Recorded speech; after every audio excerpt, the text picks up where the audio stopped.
Before we get into the stories, I would like to let you all know that I'm taking story submissions to narrate. I will credit you in the description of the video unless you ask me not to, so if you have an experience or story in mind that you would like me to read, then you can email me at feedingonfear@gmail.com, and I will be sure to include it in my videos. Thank you so much for watching, and enjoy the stories.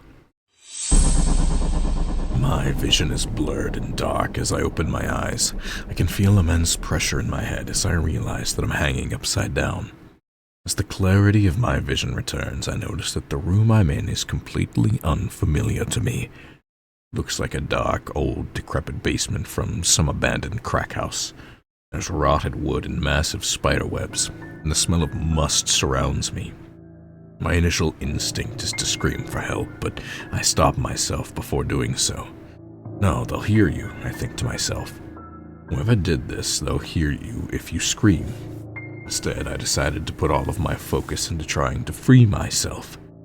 My body's completely bound in some sort of sticky rope.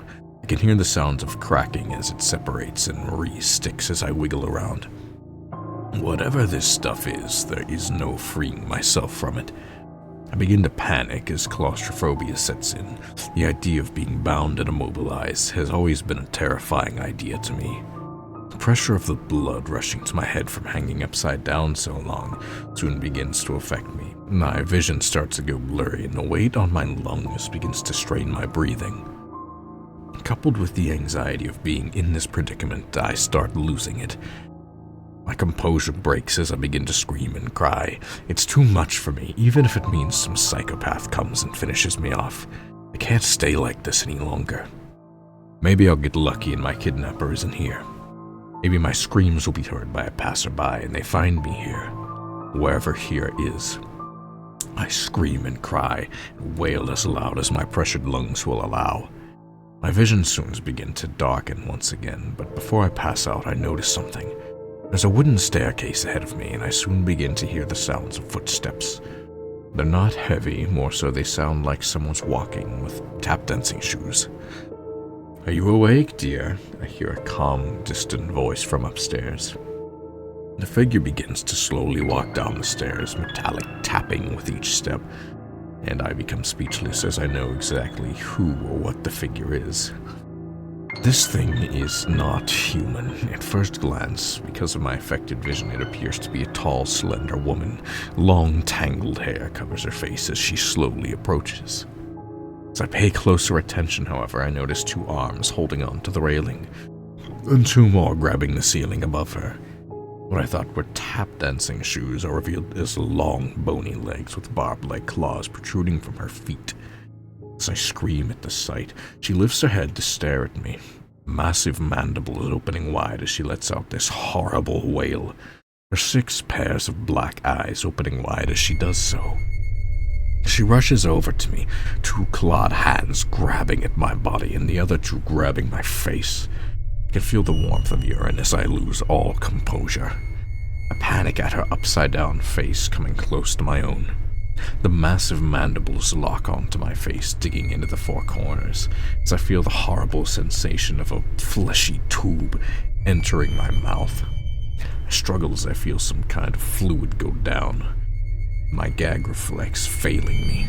As she finishes her violation, she backs away and retracts the mandibles into her face. They fold inward, and eventually her face looks just like a normal woman. Her many eyes close shut, but then she opens the 2 located in the normal area where human eyes would be. No longer are the eyes a tar-like black, but a regular pair of brown human eyes. As I observe her now human-looking face, I recognize who she is. It all comes back to me. Who she is and where I was before I woke up here. "You," I say as I try to forcefully vomit whatever was now inside of me. I'd met her at the coffee shop where I work. She came in, struck up a conversation, and we had immediately hit it off. By the end of the night, I found myself at her apartment in her bed. I remember after we did the deed, I began to get lightheaded. I went to the bathroom and splashed water on my face as I stared at my reflection. My vision went dark and I passed out right then and there. That was the last thing I remembered before I woke up, hanging upside down by what I previously thought was rope, but now I'm convinced is some kind of webbing. "Hello, dear," she says in a calm and relaxed tone. "Thank you so much for a wonderful time." She turns around, folding her extra arms behind her back, and retracts her claws into her fingers as she walks back up the stairs. She stops and says one last thing. "I know you'll take good care of them. I'm so happy I met you. You'll make sure they're well fed and grow up to be big and strong." Every horrible possibility of what she meant races through my mind. I begin to panic once again, screaming and crying out for anyone to help. Soon begin to feel something in my stomach. The pain is excruciating and it feels like something's tearing me up from the inside. I scream as loud as I can and I feel bile coming from my throat pouring into the floor. Almost immediately I pass out and awaken in a bed. I sit up quickly and realize I'm in my room. In my bed, I begin to sob as I realize it was all a horrible dream. I walk into my bathroom and splash water on my face and stare at my reflection. And I realize I look like absolute hell. My complexion is pale like a corpse and the rings under my eyes add to that comparison.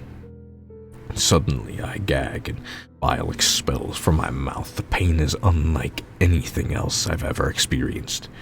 I grab my abdomen reflexively and notice something odd. I feel around with my hands and realize there are dozens of tiny lumps. They're moving around under my skin, inside my body. I scream and scream as they move their way up my body until they reach my throat, and soon after, dozens of bird-sized spiders emerge from my mouth as their sharp clawed feet scratch the inside of my throat. As they climb their way out, I try to scream, but my voice is blocked as one after the other. These small monsters are birthed from my esophagus. Once again, I pass out from the pain, the panic, and the exhaustion. I awake still on the bathroom floor. The lights are still on, and I feel all around my body. I feel skinny, like all of the fat and muscle had been sucked out of me. Barely strong enough to stand, but I somehow muster the strength to use the bathroom sink to pick myself up. I look even worse than before. I'm paler, but now black liquid stains my mouth, chin, and chest. I hear shuffling come from my bedroom as I slowly approach the door. Shaking, I open it, and the shock of what I see leaves me speechless. All around the room there are children, small, normal-looking toddlers, naked and covered in this black slime. I sit and stand all around the room. I have no words. I have no idea what to do. I try to speak, but only a small sound comes out, and as soon as they hear the sounds of my words failing to come out, they focus their attention on me. There's an uneasy silence as I stare at them. And they stare at me, and suddenly 4 more sets of eyes open wide as they all let out these high-pitched shrieks, their mouths opening wide to reveal horrible-looking mandibles.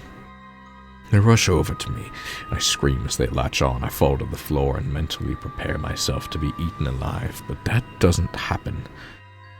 They're hugging me.